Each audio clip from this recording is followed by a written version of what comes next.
Hello, can you solve this interesting physics problem?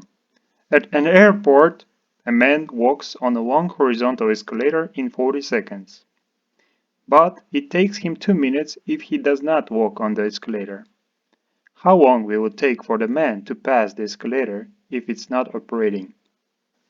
Now you better pause the video to try to solve this problem by yourself, because from next I'm gonna give you the solution. Okay, let's start. First, let's write what we know. We know the time for the walking man and moving escalator is 40 seconds.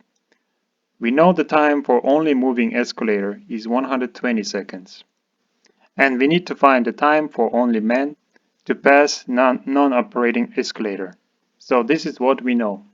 To find this time, we are going to use the well-known formula L divided by V, whereas L is the length of the escalator and V is the speed of the man. But here we don't know L and we don't know the Vm. So what can we do next? So let's look at this time. We can write that this time equal L divided by the sum of the speed of elevator and the speed of the man. Because in this case, man was walking and the escalator was working. So their speed is supposed to be sum. Now let's move this sum to the left side and this time to the right side to the denominator. Then we'll get this equation. Now let's subtract from both sides of this equation speed of the elevator. Then we'll get this equation.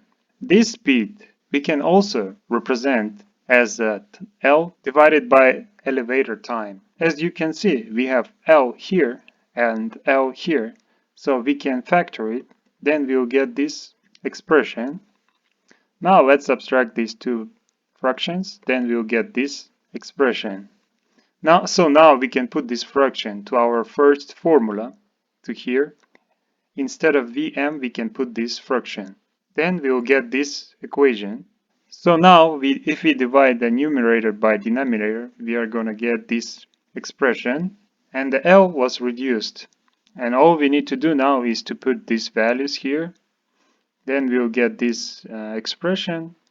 And if we divide the numerator by denominator, we are going to get the answer. It is 60 seconds. Thank you for watching. Subscribe for more physics videos.